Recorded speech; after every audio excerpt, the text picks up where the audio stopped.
Hello everybody, welcome to my little channel. Thank you for dropping by. Today we're gonna be diving into my sketchbook as usual, where I'm gonna draw a little interior scene.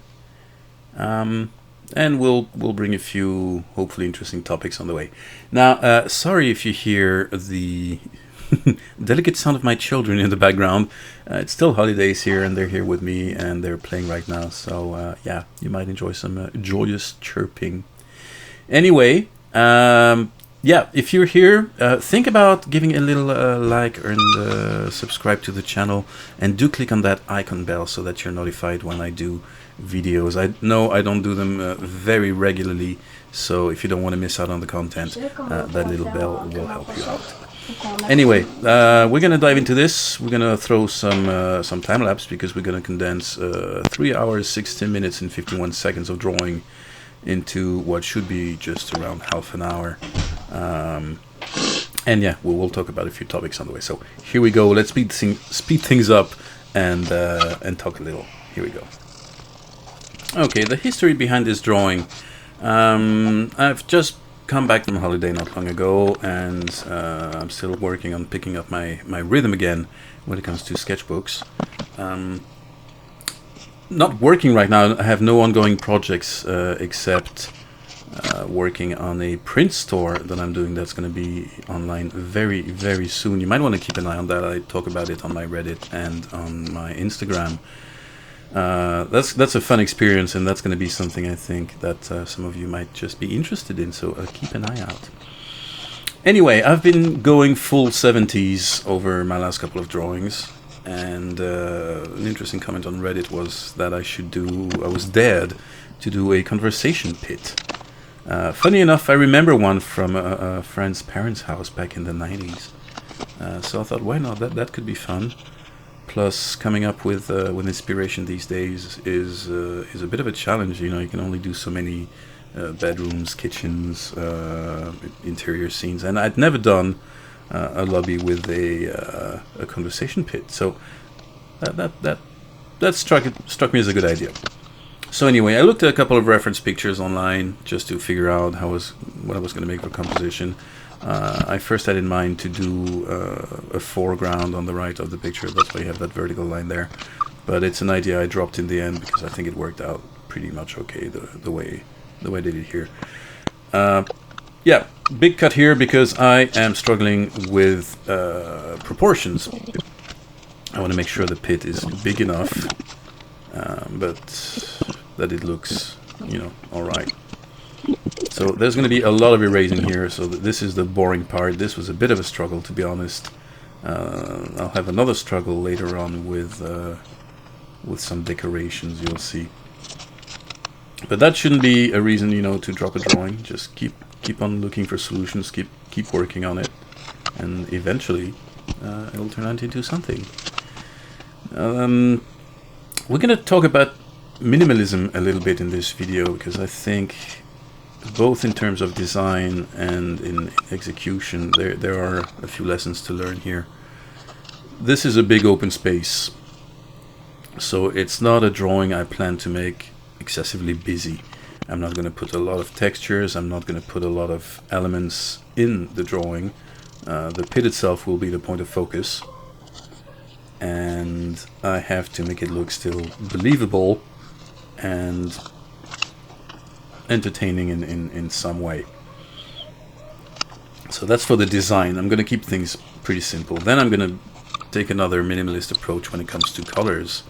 The drawing I did before that had some orange, some browns, some cool grays, some warm grays. Quite a lot more colors than I usually apply. So this time I wanted to fall back on something not monochromatic, but very simple. So I ended up using just a few warm grays for the seats that you'll see in a moment, and the rest is done with a bunch of neutral grays. I think I used 4, and I'm positive you can get away with it with just 3. With 3 different tones, you can make light pop. So when it comes to coloring, I think, especially when you're starting out, having a simple approach is a pretty good one. I'll direct you, if you're interested in learning this sort of thing, shading in simple ways. I'll refer you to Mark Creeley on YouTube, who has a great channel and talks about the two-pencil method. That is something that has helped me greatly when I started shading. It basically teaches you that you really don't need a lot of gear, you don't need a lot of different pencils, different colors, different whatever, to do some dramatic shading and lighting. He has an excellent book called The Two-Pencil Method that I highly recommend as well. Anyway, yeah, I'm gonna have to find centers a lot in this drawing, so that's why I draw those diagonals everywhere. I've put a box on the ceiling because I want something to drop down there. I want to have something for reasons of composition, and I'll be placing it in there. But anyway, let's skip forward a little bit as you see me think and struggle a little bit, and we'll come back when the design is a bit more finished. Here we go.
Now you see this big thing I've put on the seating.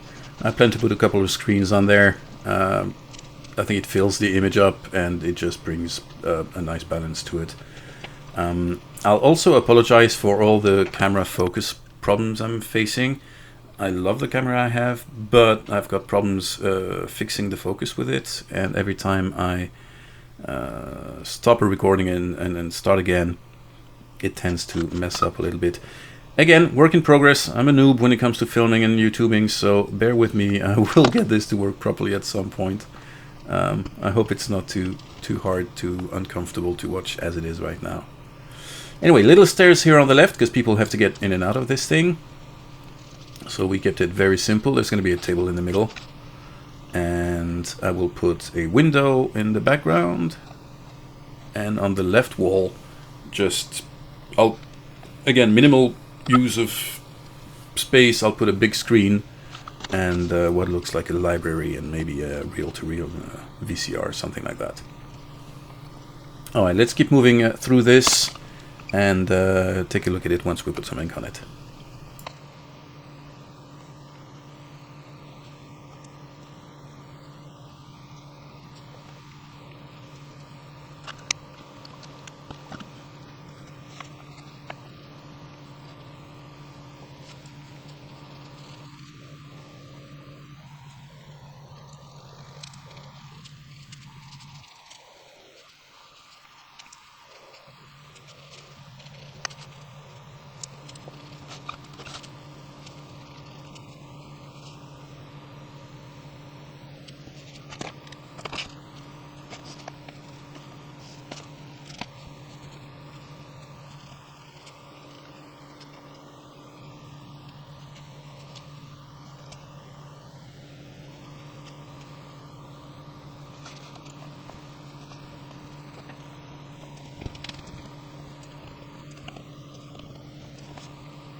Yeah, before we talk about ink, here I had a stupid problem, perspective problem that I'm trying to solve right here. Because I want to put a square screen on something that is a slope that is not vertical, and that is also not a square. And for some reason, my bloody autistic brain just wouldn't make it work. So I had to stop, break it down. I know the technique, I know how it goes. Take my time and put it in. It's still messy here in pencil. It'll still be messy later with a pen, but it globally works. But these are, when you do perspective like that, these are problems you'll find often. Sometimes it's stuff you already know, but for some reason in that context, that specific angle, whatever, you don't think of the right method, or you're just not satisfied with the result, and well, you have to keep pushing until you get it, or find another way. But yeah, small frustrations in this stage, the construction stage, are not a rarity. So sometimes I'll step back from the problem, and like here, I'm working on that left wall a little bit, just trying to think about something else, letting it go. I'm not sure what I'll do with the other faces of that cubic thing up there at this stage, but I'll know I'll come up with something. Alright, time to put a bit of ink on here, so yeah, let's run through that.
Alright, that's the basic line work done. Now it's time to throw some outlines on this, and as always, it's a phase I like in the drawing, because it just makes everything pop all of a sudden. It gives everything a more solid feel. I'll put a bunch of shelves here on the left, nothing crazy, and a big screen on the complete left of the picture. And all I'll do to fill this up is a bunch of little squares that will look like books or boxes of some kind that would somehow relate to the television that's on the side here. A few buttons, a little reel to reel. Let's put a top and a bottom, a couple of VCRs here, a couple of buttons, and more boxes, and that's about it. When I do books and stuff like that, I like to put, a few ones that are not straight. I think it just breaks up the image and makes it a bit more interesting, and it's a cheap and easy way to make it look busier than it actually is. Now I've committed to a window back there, and we'll put some kind of a terrace. I need something to show through the window, so we'll just put something. But there you go. Use line weight to indicate, little recesses and stuff like that. Basic texture here, just a bunch of vertical lines. Making a bit of a wooden texture here. It's super easy to do with this sort of pen. Looks better on the paper than it does in the video here, but I'm going to be putting more and more of these when I do stuff that's not spaceships. I think it gives a nice little 60s, 70s touch to the designs. A little bush here to show that this is outside, and to fill empty spaces, as I still hate empty spaces. I'm putting a part of a big number 2 here. That would be maybe because that's building number 2 or floor number 2. I don't know. Big number 2. So here we have really pretty much all the line work done. I've put a rug on the left here because most of the references I saw had one somewhere. So I had thoughts about putting it on the right, but it didn't look right to me. So here it is on the left here in front of the television. I think that looks alright. This empty space here I'm just going to fill with 2 thingies that have no apparent purpose but look sci-fi. I've tried to indicate a door behind that suspended cube thing here. I'm not sure it shows super well, and I've tried to reflect an opposite door on the terrace outside. Again, a bit of minimalism here, just a couple of squares. I'm going to round the corners and throw some basic texture. Up here I want something, so I thought maybe some how do you call those? Some vents? Some basic vents? The way they're positioned and angled, I'm not sure what purpose they really serve, but they're here. And I've put that line that comes sort of out of this on the ceiling to indicate that it's stuck to the ceiling. It looked a little too floaty without that line in it. It wasn't very clear. So there you go, showing a bit of depth with lines. And that's my go-to sci-fi texture, just a bunch of verticals. It fills the space, it makes it look like it's something, and it's not too complicated. I'm really not happy about how I did those screens here. It's part of the problem is because of the way I constructed it and the angles.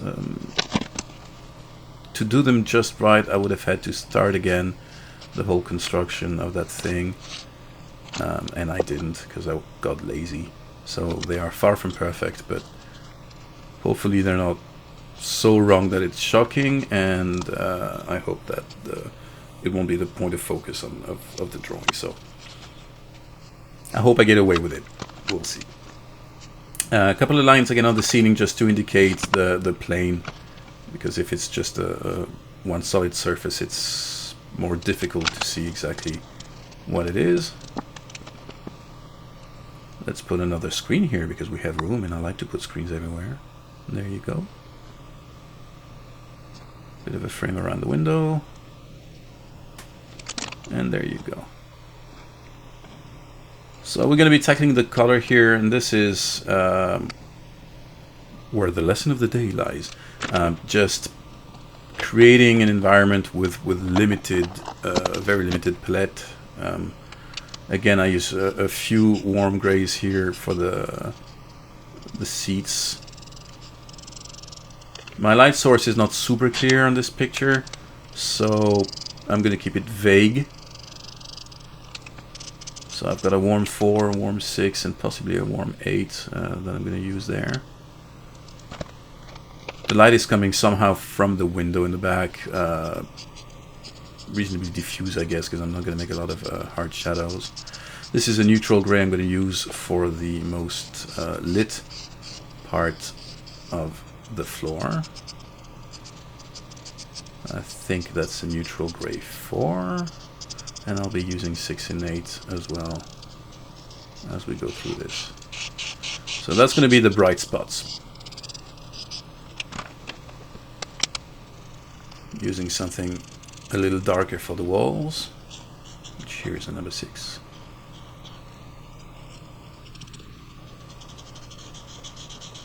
I for once remembered not to color the screen, that's good.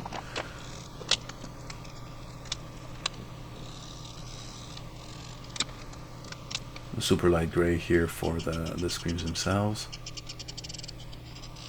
And I'm just going to block everything out with this neutral gray 4. Before getting a little more into lighting itself. So slightly darker here with a 6. And you see that with basically 2 tones you can already show a reasonable amount of depth in a picture. The only reason I'll use another is to put a few hard shadows left and right, and for that you have to use the strongest, darkest one you have in the drawing. There we go. I really wasn't too sure here what my light source was, so I'm taking it easy, just blocking out stuff, giving me room to choose later. But I know that vertical surfaces will be in that tone, and that my ceiling has to be darker. I'm putting a couple of indications of depth here on the left wall as well. But again, the name of the game here is going to be to keep it simple. The ceiling has to be the darkest, because my light source is above. So we're just going to fill this whole thing.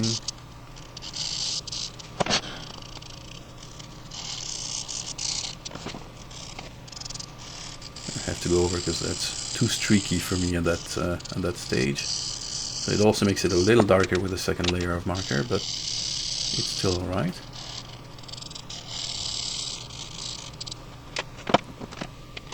And now I have to really think about the light itself. So this would be in my head in the dark, and then I'm just using the 6 and 4 markers to kind of blend, showing that that corridor here on the left side gets darker as you move forward in it.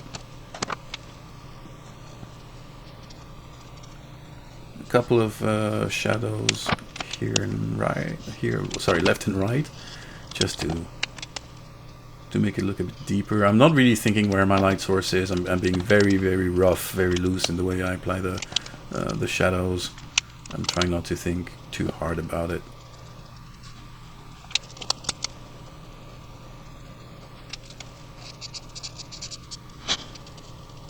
Just always working from very light to darker, thinking that you can always go darker, but it's impossible to brighten up areas. So start light, take your time, and go gingerly when you want to go darker. Tiny bit of texture on the chairs or seats, whatever, and an ashtray because we're in the 70s. A little shadow again. And all that's left at this stage is to throw some highlights on this.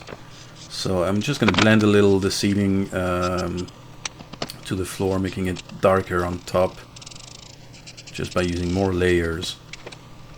So we'll get a bit of a gradient. And then the little touches left and right. But this again, this is a very, very minimalist